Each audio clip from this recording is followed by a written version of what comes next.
जय हिंद दोस्तों, स्वागत है आपको फंटोस मडेगा में। आज का टॉपिक है स्कैबिज। समझेंगे कि स्कैबिज क्या है, स्कैबिज क्यों होता है और स्कैबिज का सिम्टम्स क्या है और स्कैबिज से कैसे बचा जा सकता है और इसका डायग्नोस कैसे करें और इसका ट्रीटमेंट क्या होता है। तो बने रहिए वीडियो के लास्ट तक। वीडियो को स्टार्ट करते हैं। स्कैबिज क्या है? स्कैबिज एक पैरासाइट सार्कोप्टेस स्कैबी नाम का कीटाणु के कारण स्किन के ऊपर इन्फेक्शन होता है। यानी कि जो स्कैबिज होता है दोस्तों, एक पैरासाइट होता है, यानी कि एक परजीवी होता है जिसका नाम है सार्कोप्टेस स्कैबी। और यही कीटाणु क्या करता है, स्कैबिज का कारण बनता है और स्किन के ऊपर इन्फेक्शन पैदा करता है। आगे है कि यह कीड़ा यानी कि यह सार्कोप्टेस स्कैबी स्किन की ऊपरी परत के अंदर सुरंग बनाकर रहता है और वही अंडा देता है। इसके कारण स्किन में तेज खुजली होती है, लाल दाने और जलन होती है। यह बीमारी एक व्यक्ति से दूसरे व्यक्ति में बहुत जल्दी फैलती है।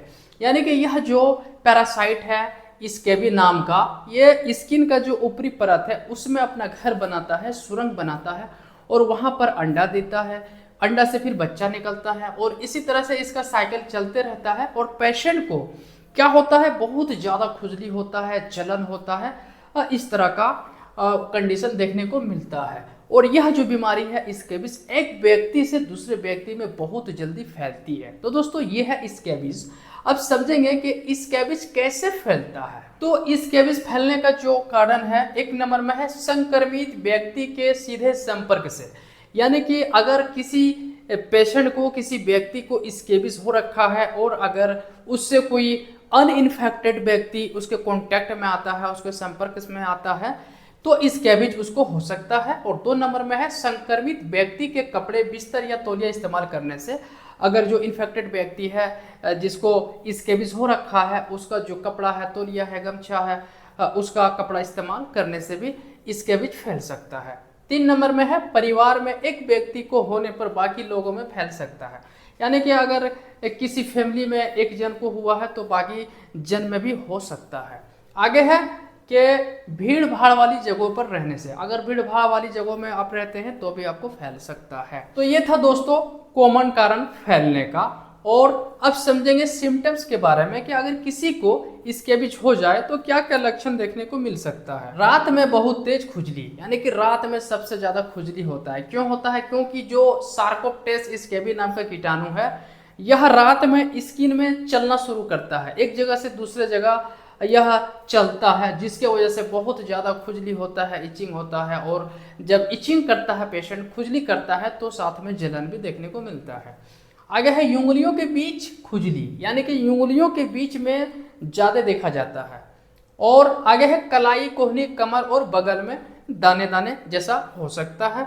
और आगे है जन्नांग के आसपास खुजली, यानी कि जो ग्राउंड एरिया है, जन्नांगों के बीच, प्राइवेट पार्ट के आसपास में भी हो सकता है। आगे है स्किन में छोटी छोटी सुरंग जैसी लाइन दिखना। बच्चों में यह बीमारी चेहरा, सिर और पूरा शरीर भी प्रभावित कर सकता है। किन जगहों पर ज्यादा होता है? तो अंगुलियों के बीच, कलाई, कोहनी, बगल, कमर, नाभि के पास, जन्नांग इत्यादि, ये सब जगह में सबसे ज्यादा स्कैबिज देखा जाता है। दोस्तों पिछली वीडियो में हमने बात किया था एक्जिमा के बारे में। एक्जिमा में भी बहुत ज्यादा इचिंग होता है, खुजली होता है, और स्कैबिज में भी बहुत ज़्यादा खुजली होता है, इचिंग होता है। लेकिन याद रहे, एक्जिमा एक ऑटो इम्यून डिजीज है, जबकि स्कैबिज एक पैरासाइटिक इन्फेक्शन है। दोस्तों दोनों में काफ़ी डिफरेंस है। खुजली तो होता है एक्जिमा में भी, सोराइसिस में भी होता है और स्कैबिज में भी होता है, लेकिन अगर सही में देखा जाए तो खुजली स्कैबिज को ही कहा जाता है। अब समझते हैं कि अगर किसी पेशेंट को स्कैबिज हो गया तो उसका हम जांच कैसे करेंगे, डायग्नोस कैसे करेंगे, कैसे पहचानेंगे कि यह स्कैबिज है। स्कैबिज की जांच, डायग्नोसिस, 1 नंबर में है स्किन की जांच, क्लिनिकल एग्जामिनेशन करेंगे।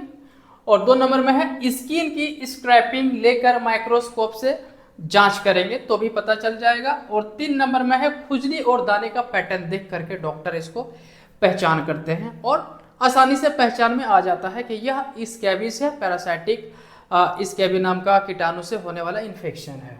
आगे है कि स्कैबिज में जरूरी सावधानियां, क्या क्या जरूरी सावधानियां बरतनी चाहिए। 1 नंबर में है पूरे परिवार का एक साथ इलाज करना चाहिए। यानी कि अगर एक फैमिली में 5 मेंबर है या 10 मेंबर है और उनमें से आधे लोग को होता है या फिर 2 लोग को होता है या फिर 4 लोग को होता है, तो एक साथ जितने लोग को हुआ है सभी को ट्रीटमेंट देना चाहिए, तब जा करके क्योर होगा, नहीं तो नहीं होगा। 2 नंबर में है कपड़े, चादर और तौलिया गर्म पानी से धोना चाहिए और कड़क धूप में उसको सुखाना चाहिए, फिर इस्तेमाल करना चाहिए। आगे है 3 नंबर में कपड़ा किसी के साथ शेयर नहीं करना चाहिए। और 4 नंबर में है रोज नहाना चाहिए, नाखून छोटा रखना चाहिए, यानी कि रोज नहाना चाहिए, नाखून छोटा रखना चाहिए, जिससे कि हाइजीन मेंटेन हो सके। 5 नंबर में है संक्रमित व्यक्ति से दूर रहना चाहिए, यानी कि अगर किसी व्यक्ति को स्कैबिज हुआ है तो उससे दूर रहना चाहिए। और 6 नंबर में है साफ कपड़े पहनना चाहिए इत्यादि। तो दोस्तों ये था डायग्नोस और ये था स्कैबिज में कुछ जरूरी सावधानियां। अब समझ लेते हैं कि अगर किसी पेशेंट को स्कैबिज हो जाए तो क्या ट्रीटमेंट देने से ठीक होगा। दोस्तों ऐसा ट्रीटमेंट बताएंगे, ऐसा प्रिस्क्रिप्शन बताएंगे जिससे कि स्कैबिज जड़ से ठीक हो जाएगा। तो दोस्तों अब फाइनली जान लेते हैं कि अगर किसी व्यक्ति को स्कैबिज इन्फेक्शन होता है तो क्या ट्रीटमेंट देना चाहिए। ट्रीटमेंट है 1 नंबर में है स्कैरब lotion, apply whole body without face, यानी कि जो स्कैरब लोशन है पूरी बॉडी में अप्लाई करना है, सिर्फ चेहरा को छोड़ करके। कैसे अप्लाई करना है, तो नाइट में अप्लाई करना है और सुबह में बाथिंग करना है, नहा लेना है, फिर अगले दिन नाइट में अप्लाई करना है, अगले दिन सुबह में नहा लेना है। लगातार 2 दिन तक अप्लाई करना है, उसके बाद 1 सप्ताह गैप देना है, फिर नेक्स्ट सप्ताह अप्लाई किया जा सकता है अगर ज़रूरत हो तो। और अगर बच्चों में हो जाए स्कैबिज तो स्कैरब लोशन को अवॉइड करेंगे, परमेथ्रिन लोशन देंगे। 2 नंबर में है, इसको भी ऐड करना है, टैबलेट अल्थ्रोसिन 500 mg TDSPC 7 दिन तक। दोस्तों एडल्ट को देना है अल्थ्रोसिन 500 mg 500 मिलीग्राम की स्ट्रेंथ में और दिन में 3 बार 7 दिन तक। लेकिन अगर 6 साल से 12 साल जिन सब बच्चे का उम्र है, एज है, उन सबको 500 मिलीग्राम नहीं देना है, 250 मिलीग्राम की स्ट्रेंथ देना है, यानी कि 500 मिलीग्राम का आधा हो जाएगा और देना है दिन में 3 बार 7 दिन तक। और जिन सब बच्चा का 1 साल से लेकर 5 साल उम्र है उन सबको अल्थ्रोसिन का सस्पेंशन देंगे। और 3 नंबर में है टैबलेट बेंडी प्लस 1 टैबलेट करके वीकली 3 डोज। 3 डोज क्या है, बेंडी प्लस को 1 टैबलेट करके वीकली देना है, टोटल 3 वीक्स देना है, 3 सप्ताह तक देना है।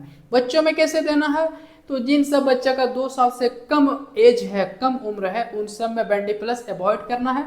2 साल से एबव, 2 साल से अधिक जिन सब बच्चा का एज है, वो फिर चाहे बुजुर्ग हो जवान हो, सभी को बेंडी प्लस 1 ही डोज लगता है।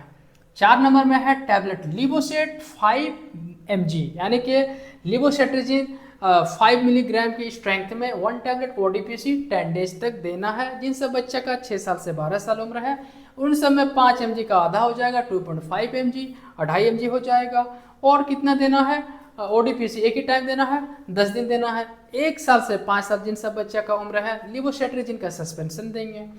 और 5 नंबर में है मल्टीविटामिन, कोई भी मल्टीविटामिन ऐड किया जा सकता है सिरप फॉर्म में या फिर टैबलेट फॉर्म में, जैसे A to Z हो गया, जिंकोविट हो गया या फिर विभोन हो गया, बहुत सारा मल्टीविटामिन है, कोई भी एक एडवाइस किया जा सकता है। 6 नंबर में है soft ketoconazole daily bath, ketoconazole साबुन से डेली नहाना है। तो दोस्तों ये था स्कैबिज इन्फेक्शन का ट्रीटमेंट, जिससे कि इस प्रिस्क्रिप्शन से, इस मेडिसिन से स्कैबिज इन्फेक्शन पूरी तरह से क्योर हो जाता है। Please do not use any medicine without your doctor advice, कोई भी किसी भी तरह का खुद से दवा नहीं लेंगे बिना डॉक्टर के सलाह के। आई होप कि यह वीडियो आपको अच्छा लगा होगा। अगर अच्छा लगा हो तो लाइक, कमेंट, शेयर, सब्सक्राइब जरूर करें। मिलते हैं किसी नेक्स्ट वीडियो में, तब तक के लिए जय हिंद।